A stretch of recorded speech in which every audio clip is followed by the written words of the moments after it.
Hello everyone, welcome to the Connecting the World show, and I'm your host Muniem Rizvi.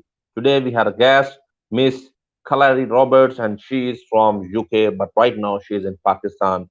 She's a cyclist and she's advocate for animals. We'll talk about Clary, and if I will give a brief introduction of Clary, she's a cyclist as I already told you, and she traveled across 23 countries. She traveled so far she covered 18,000 kilometers and she cycled the Pamir Highway and the Karakorum Highway. She's raising the awareness regarding advocate for animals and rescue shelter for animals. So, without any kind of wasting of my time, I'm going to invite my guest, Miss Clary. Hello, Clary. How are you? Hi, I'm well, thank you, Muniem. Thank you for having me. Thank you so much for taking out some precious time from your busy schedule and you came to my show. It's a pleasure for me. You're very welcome. I'm honoured to be Okay, Clary. invited. Thank you so much. Okay, Clary, tell me something about you. Who are you and what you do exactly in your life? Big questions. Who am I and what am I doing? Well, I've spent the last 5.5 years travelling by bicycle. Uh, Before that, I trained to be a social worker, and before that, I was working with homeless people as a homeless prevention officer in Wales, in the UK. So I did that for 8.5 years before retraining as a social worker, and then actually deciding that I'd rather practice social work overseas, and I wanted to travel at the same time. So that's when I decided to set off on my bicycle. I left UK in 2015. Um, and also, like you said, I'm passionate about animal rights. I'm a vegan, so I don't eat any animals, or I don't eat anything from any animals. I don't wear leather, and I'm hoping, I'm trying to help people understand animals better and see what great companions they can be. That's great. Okay, now, Clary, tell me about like how you started cycling because you said you were working through back in 2015 as a social worker and you were doing a working on in UK. But how you started cycling? And did you before in 2015 you were cycling around the UK or you just started in 2015 and you started traveling across the 23 countries? Right, yeah. Well, I cycled as a child. Most children in the UK learn to ride a bike when they're children. And I used to use my bicycle just as transport, really, to get to and from the small village that I lived in. And I didn't seriously start cycling until I went to university for the second time. So, mainly out of for financial reasons. I had to sell my car because I couldn't afford to rent a car while I was a student. So I bought a bicycle instead. And so I would cycle to and from university every day. I didn't really cycle very far, but it was enough to get me interested in cycling. Then, while at university, I joined a few groups. I was involved in a group called START, and we were helping refugees learn English. At the same time, we were trying to provide them with a bicycle and give them some basic bicycle mechanical knowledge. So I worked at this bicycle hub at university doing that. And I also joined a few cycle groups. And I signed up to cycle from UK to Prague as I graduated. And that was my sort of training, although the furthest I ever cycled was 30 miles. And when we set off on a trip to Prague, I used that as a launch of my journey to start traveling. But I wasn't really very well prepared because the first day we cycled 72 miles. The second day we cycled 85 miles. The day after that, 92 miles. So when I arrived in Prague 8 days later, I was extremely tired and I slept for a whole week. But that was my training for the trip. And so I was a complete novice, really. I hadn't cycled any great distances before deciding, right, I'm going to cycle the world. So I just threw myself in at the deep end, you know. Okay, Claire, I want to know that you are traveling across 18 countries, and are you traveling alone, or you have some partner with you, so who is going to giving you a company, or you are joining some other people all around the world? Yeah, I set off with this group at university, but as soon as we reached Prague, they all went their separate ways. So then I was traveling alone, but on the road as a cyclist, you're never really on your own for too long. There may be stretches of time when you travel alone. I mainly travelled alone when I was in China and through Europe, but I was always meeting new friends, travelling with them. I travelled with some really great people from Germany when I cycled the Pamir Highway. They're still out on the road. They're over 5 years travelling as well. And when I travelled through Pakistan last year, I cycled with my friend Jamie. So yeah, it just depends. Nothing is planned. If I meet people on the road, we're going the same way, then we may cycle together for a few days, a few weeks in the case of Pamir Highway and the KKH. But yeah, I like both solo travel and traveling with companions. So I'm happy when either happen.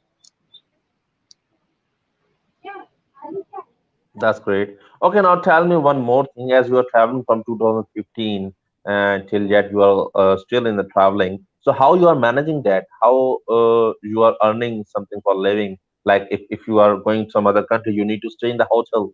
So how you are bearing these expenses? Right, okay. Well, I stay in hotels as infrequently as possible. Uh, I'm in a hotel at the moment, but it's because I'm in a major city. But I try to camp as much as possible to keep the expenses as low as possible. Plus, also, I love to be out in the countryside. So I camp and I stay in hostels. People have kindly hosted me along the way. There's also a website called Warm Showers. It's similar to couch surfing, but it's for cyclists. So I try to use that as often as possible because then you meet local cyclists as well, and the hospitality of people is so heartwarming. But of course, I do need some finances. So when I initially set off, I was lucky enough to have saved some of my student finance. um, so I that was what got me set on the road initially. And when I run out of money, I try to get a job. So when I was in Georgia, I was teaching for 9 months. And the same when I was in China, I stayed in one place and I taught English for a year and a half. So this is what I do when I run out of money. I also have a small investment that gives me a very small income if I'm lucky. And I just try to live as frugally as possible, which actually is my preferred way of living anyway. I think we all consume more than we actually need in the West for sure. So I try to keep the expenses as low as possible. And that way, actually, it's a really nice way to travel. You come into contact with so many more people and get to experience a lot of hospitality. Which, when I was in China, I was lucky enough to be able to uh, give back because I hosted myself, and I hosted about 45 different cyclists from all over the world, which was truly amazing experience. That's great. So it's mean you were in China for almost 1.5 year, and you did traveling, and you also did teaching there. So Yes, how yes. how you manage these both things? Because when you are traveling, you need to go from one city to another city. So how you manage your classes, or you are giving the online classes? No, I'm still not really great at technology, um, but that's what I hope to do in the future. So when I stop to teach, unfortunately, I have to stay in one place. Well, I say unfortunately because actually I'm not able to travel around, but there's other benefits to staying in one place in a new country. You know, I get to really understand the country and the people better, and I like doing both. And when I am in one place teaching, I try to take day trips, weekend breaks away to explore that country as much as possible. Try to learn the language a little bit, although my language skills are as bad as my technology skills. So Ni hao, it, shi shi. I'm working on it. That's great. Okay, now tell me, in which city did you travel in China, and which city you like the most? Okay, so I mainly traveled in the west of China. I was in Yunnan province in a city called Kunming. Um, it's very similar climate wise to Islamabad and Lahore. At the moment, I think it's marginally colder there now, but it's a huge city. I think one of the six biggest cities in China. I really enjoyed it there, and I really enjoy the west of China. I travelled through various different provinces there when I was entering China, and when I was leaving to come to Pakistan. So um, I have visited the east, but only briefly. You know, I just went to do the usual tourist things like Terracotta Warriors, the Great Wall, you know, see Beijing, see Shanghai, and Hong Kong. I prefer the countryside, and there's some beautiful landscapes in the west. And you get to meet. I mean, they have, I think, 59 different ethnic minorities in China.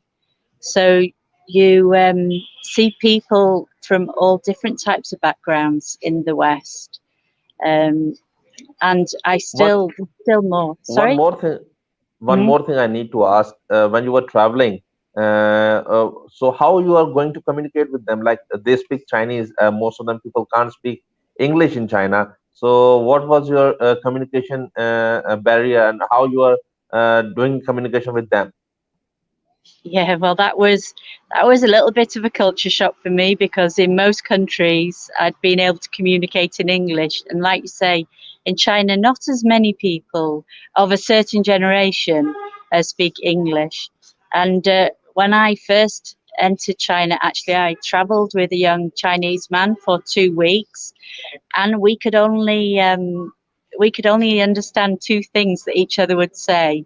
He could, in English, he could say, "Oh my God," and in Chinese, I could say "ladio," which meant chili.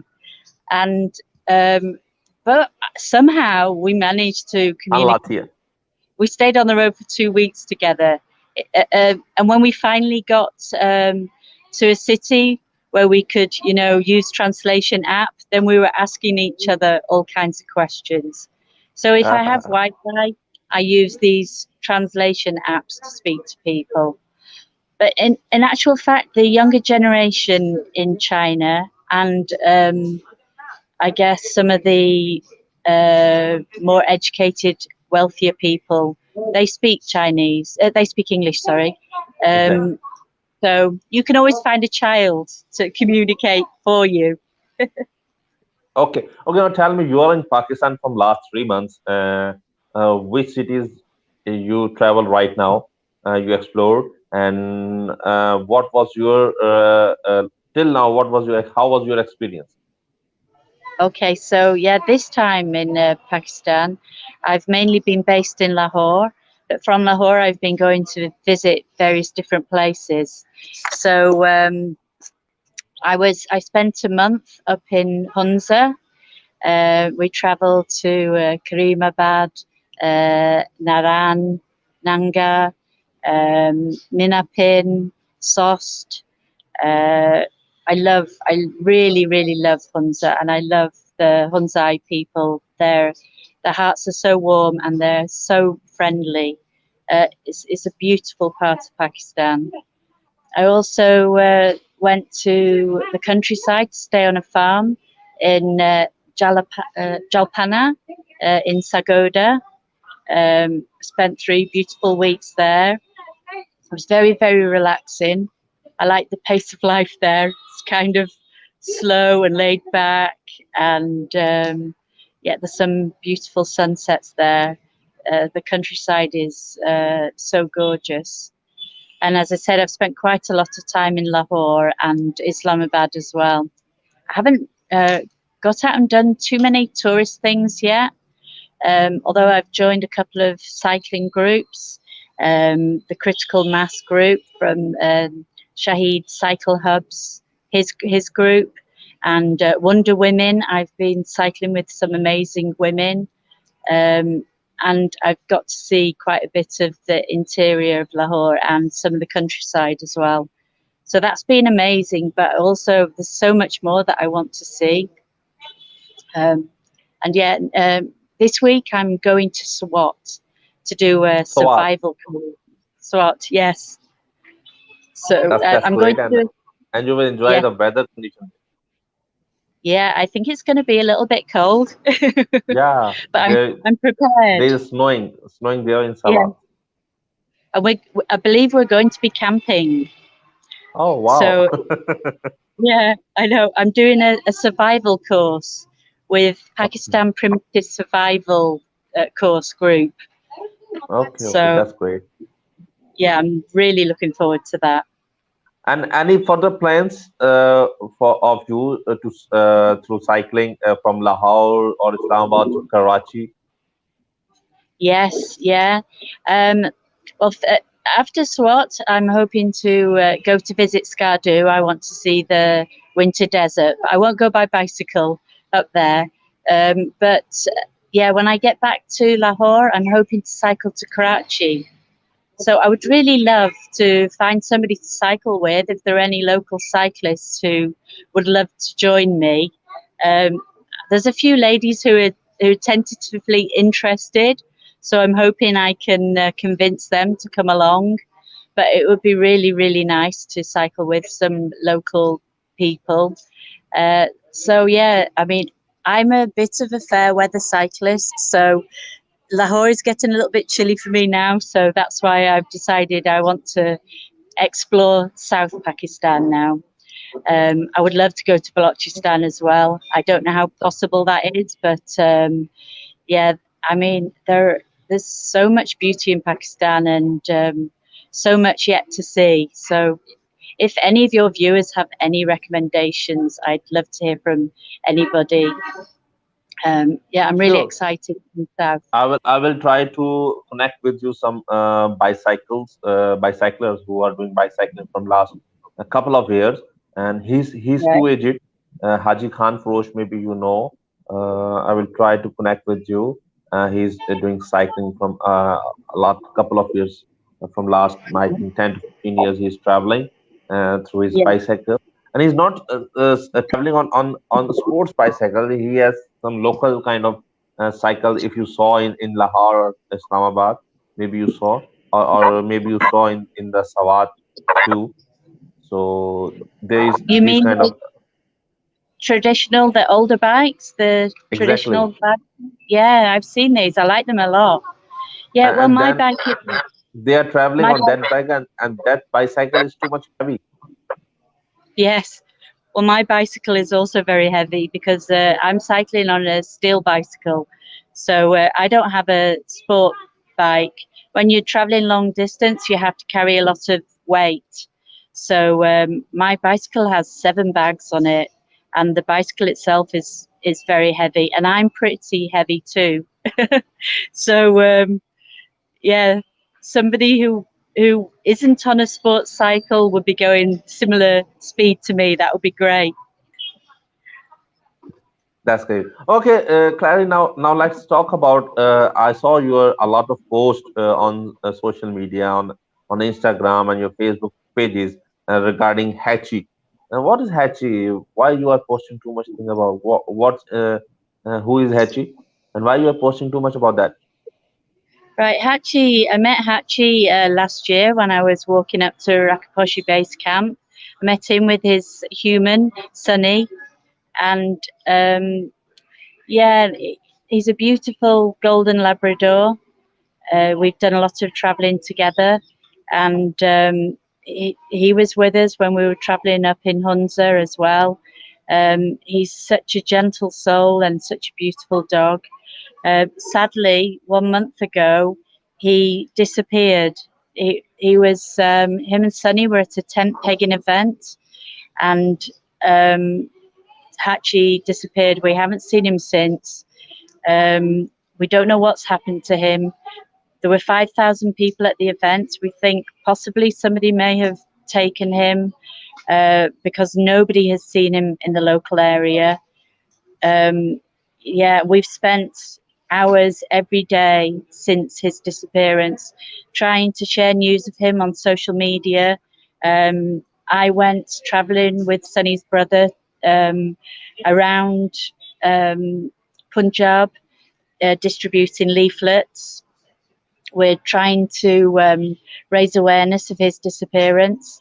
We're asking everybody and anybody who can use their influence to spread news of Hatchie's disappearance and try to get any leads. We haven't spoken to anybody who's seen him yet. Many people are helping us, and we're truly grateful for everyone's support. People are sharing posts. People are sending us pictures of dogs that they've seen for sale on OLX and other platforms. People are scouring the animal markets looking for him. Um, we're making media campaigns, television and newspaper campaigns, um, and we're just inviting anybody and everybody who are animal lovers or not, who just care about somebody who's lost a member of their family, because Hatchie truly is um, Sunny's closest member of his family. He's his biggest companion. They live together, they travel together, they do everything together, and he's totally heartbroken since Hatchie's disappearance. So I'm trying to help as much as I can. I also love Hatchie very much. We all do. Anybody who's met Hatchie loves him. He's such a soft dog, and we hope wherever he is that he's safe. And if somebody has taken him, and if somebody does see our pleas, we're just asking, please give him back. There won't be any repercussions. We just want Hatchie back home, safe and sound. And if your viewers can help, we would really appreciate that. It would be great if they could. It's yeah, we just need to get him home as soon as possible now. Sure, we'll try to help you out in regarding Hatchy. Okay, now let's talk about you are also doing running a campaign or Captain Human. What's that campaign? Tell us about that campaign and how you are participating in this campaign. Okay, so Newman.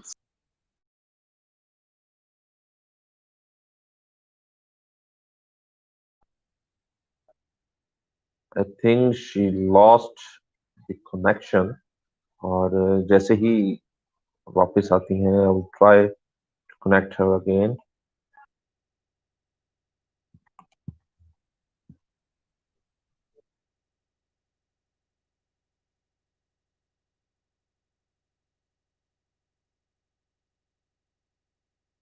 Might be she lost connection. Thank you so much for your wonderful message, Miss Clary, and we gave your precious time to us. It was such a wonderful session with you. We'll hope to see you soon. Take care. Bye bye.